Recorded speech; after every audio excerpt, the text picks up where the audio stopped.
a senior lecturer at the International Center for Neuromorphic Systems at the Western Sydney University, Australia.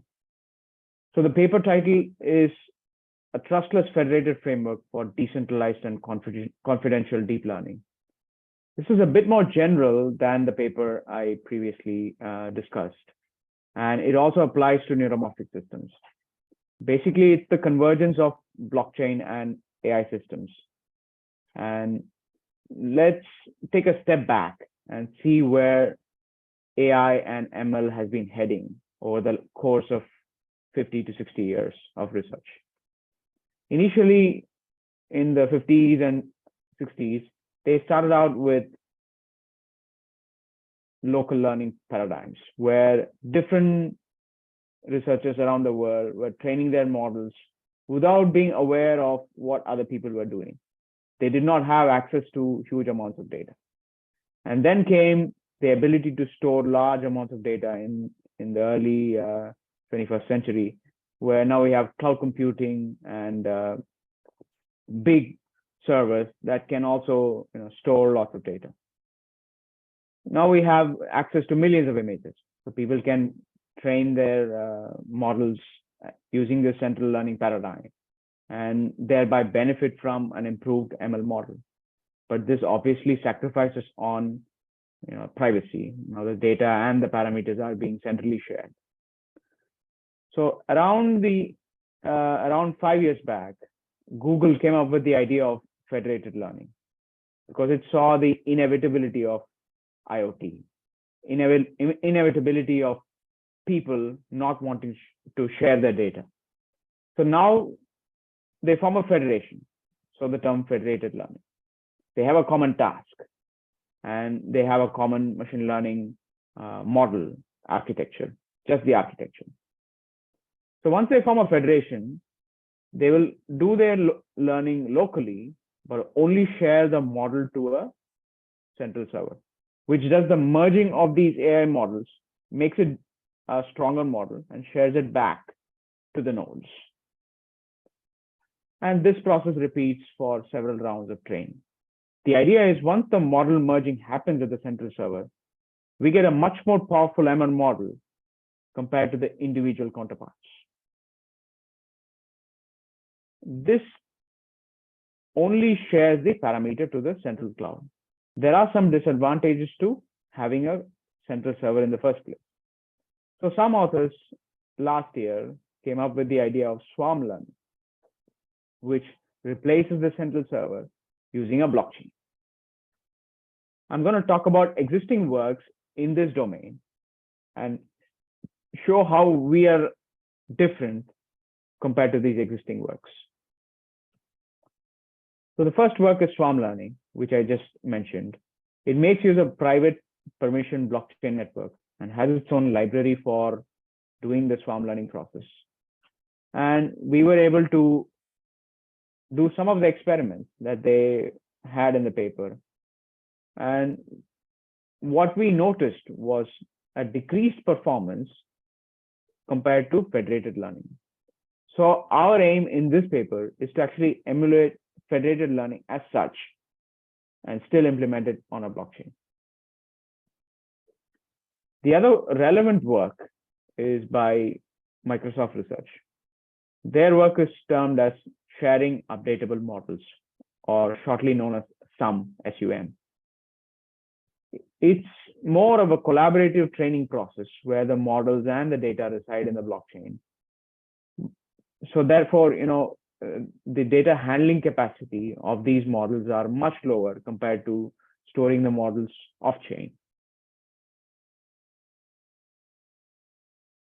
So in this paper, we are looking at the barebone implementation of federated learning on the blockchain. So this is different to swarm learning, and this is different to the SUM work. So what is the problem with centralized federated learning? There could be a single point of failure. Although models train locally, they now have to rely on a central server to combine their models. So there could still be a model corruption if something happens between the communication between the nodes and the server. And there are transparency issues when it's done by a centralized entity. And that's the reason why we are proposing decentralized federated learning, or DFL. And this has been implemented again on Ethereum. We are now looking at other proof of stake platforms. The core idea is federated learning using blockchains. But we store the ML models on IPFS and avoid the on-chain limitations. The privacy is still preserved. We do local learning, and there's no need to store training data on-chain. And we have come up with an improved incentive mechanism to avoid the high gas fees of Ethereum. And we have also tested state-of-the-art deep learning models and on standard computer vision datasets. So we've moved the bar forward for deep learning and not just simple models that some used. So let me describe the framework. And whenever I refer to DFL, I'm referring to the proposed decentralized federated learning in this paper. So there are four main components to our framework: the UI, which interacts with the wallets, and the GitHub server that stores the training scripts, the blockchain that stores the hash of the model and the node information, and the IPFS that stores the model itself. And what is IPFS? It's a distributed storage system that is similar to P2P BitTorrent. BitTorrent is for distributing files. Here, this is mainly for storage. There's a bunch of technologies that enable IPFS, and you might be intrigued by the name interplanetary. The reason why it is called interplanetary is as long as there are enough nodes, the location doesn't matter. It could be in Mars, it could be in Earth, the location doesn't matter. These nodes just have to communicate with each other and form the IPFS network, and we could have smooth communication between the nodes as long as there are enough nodes. And today's web is inefficient. When there's a lot of requests sent to the server, the sites may crash, server may crash. And that's what I mean by the term interplanetary. As long as there are enough nodes, there's a possible way to distribute parts of the internet and files across multiple planets. So the training process of DFL happens very similar to the federated learning process. So let me first introduce federated learning. Assume there are 5 users having 10,000 images with them. Each of those 10,000 images are different, and they don't know among each other that the other person has this many images. And they do the training locally. For example, 20 epochs of training. And at the end of 20 epochs, they share the parameters to the smart contract, and the smart contract will now assign one of the users to do the averaging. And this is all done in a random or a transparent fashion. And once the new parameters are obtained, they will again do a second round of training, and this process goes on. And that's federated learning. So the way it works is once a particular user joins, the node information that the blockchain has will now show that there are no users. There's only you waiting.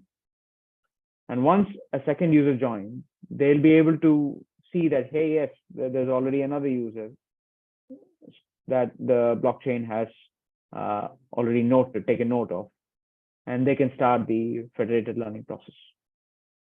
So the IPFS will store the model, and the users will now be able to access those models, train them for one round, and then combine and store the model again on IPFS, and then this process repeats. So the core idea behind the incentive mechanism is to look at the model that each user gives, and then see whether they are improving over time, and then have them go through a reward process at the end of several rounds, not at each round. because sometimes the machine learning models may take some time to improve their performance. So an example scenario is like this. Let's say there are 3 nodes having different contribution to their accuracy over 10 different rounds. User 1 provides a +5% improvement, so he gets more reward. User 2 does not give any performance improvement, but is able to at least stay around the baseline. So he does not get penalized. He still gets some reward, but user 3 will now forfeit the registration fee if he is below the tolerance limit. So that's just one way of illustrating the incentive mechanism. It can get much more complicated than this. So here is the simulation of the DFL framework based on a standard computer vision dataset called CIFAR-10. And here's the model that we used. It's a 16-layer architecture, CNN architecture, and each of the nodes has the same architecture. The CIFAR-10 dataset is having 50,000 images for training and 10,000 images for testing. It's a widely used, publicly available dataset within the computer vision community. So these 50,000 images will now be distributed across to different nodes, and they'll all be disjoint datasets.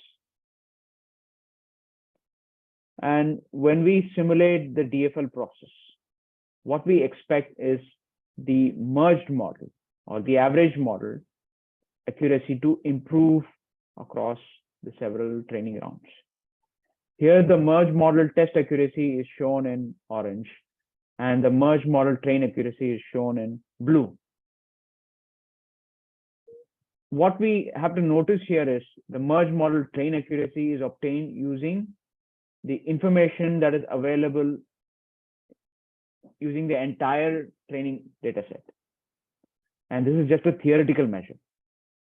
We can also take a look at the accuracy at each node. What happens when the averaging process gives a new model to each user? The accuracy drops a bit, and then it can pick up once the training rounds improve, the training rounds go on.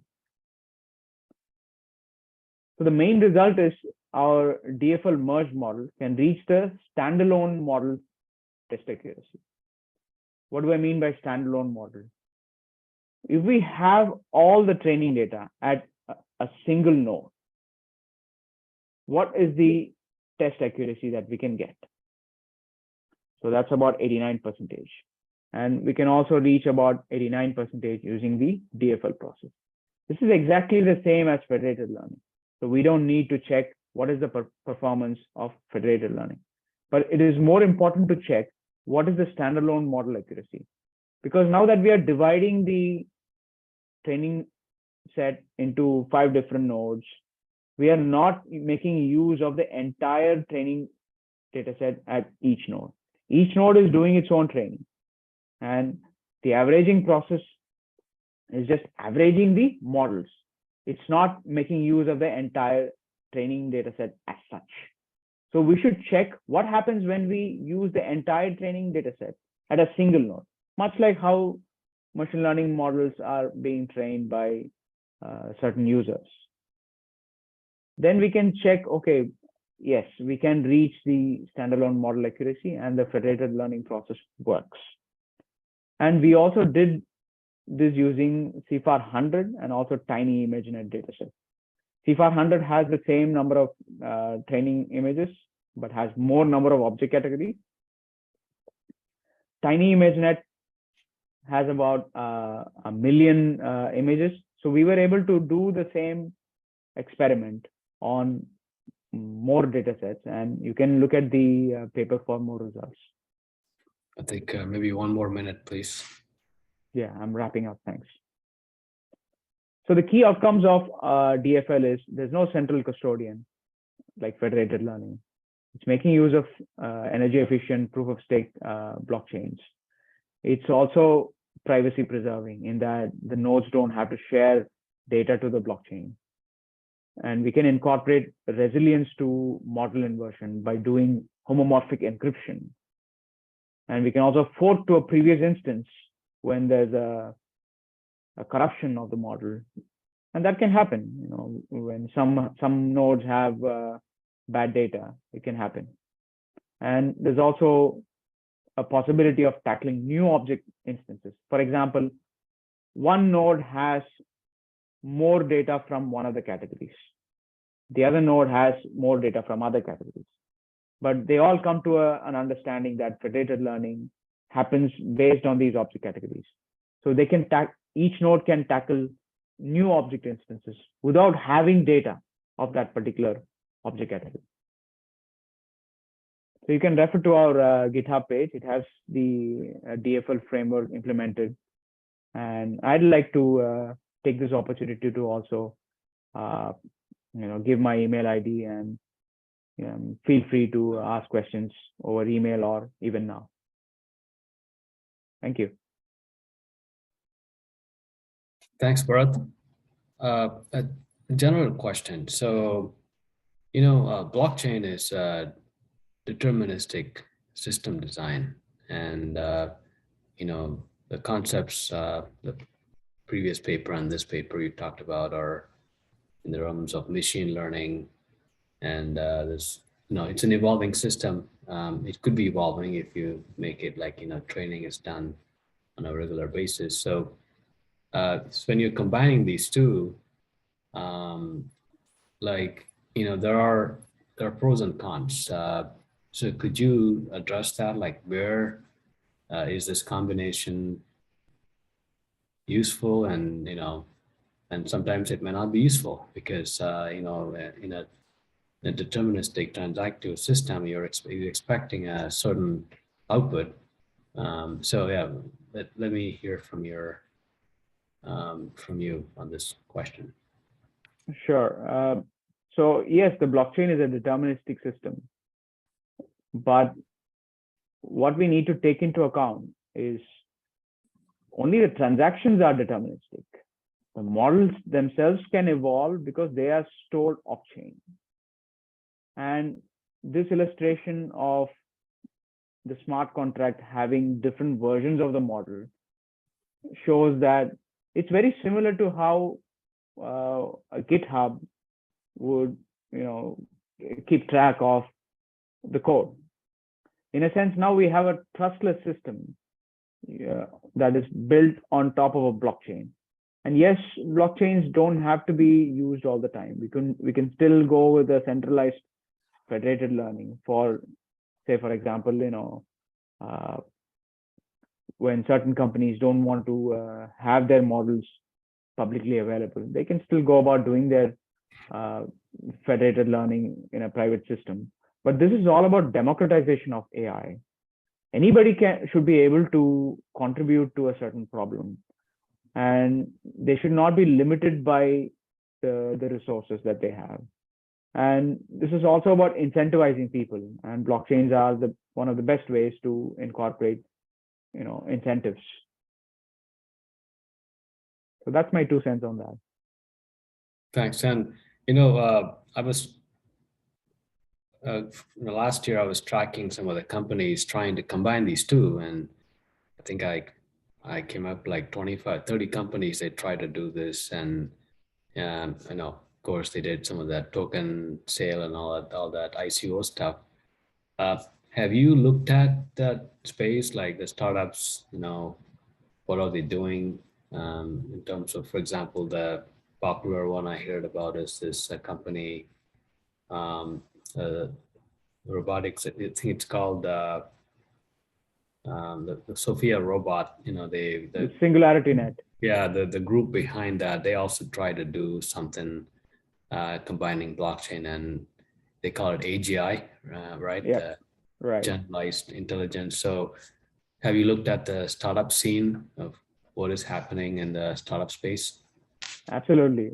I've looked at the at least 10 different crypto startups which have an inclination to combine AI with blockchains. And my impression is they're still, most of them are still focused on the finance aspect, like trying to do trading with AI systems. And what you mentioned is probably an outlier. AGI is probably the closest to what we are trying to do. And even in that case, they have their own programming language. They're not making use of state-of-the-art models that we are trying to test. And I try to make sense of their system. And apparently it also makes use of Haskell-like language, and they have like a graph learning on top of that. So once we can test state-of-the-art models on their framework, we would be able to make a comparison. So that was the intention behind me trying to look into that work. But it was quite difficult to even understand what their documentation is. Is anyone close to real use case? Any of those projects you looked at? You said you looked at 10 different startups. Definitely for trading, yes. Right. Trading. I mean, okay. Primarily trading. Okay. Yeah. And these type of federated learning systems are user dependent. I'll give you a use case for this. Let's say there are 4 hospitals and they don't want to share the sensitive patient data, but they do want to improve their ML model performance. So they can come up with a federation, and it could be public, it could be private, it could even be centralized, whatever works. And they will only share the ML model and get a bigger ML model every round. So indirectly, they are making use of the data from other hospitals by merging the model using all the different nodes. And this is primarily in the healthcare setup. And there's a startup called Ferrum in Singapore, which does federated learning for healthcare. I see. Cool. Thanks for sharing. And I think we'll stop recording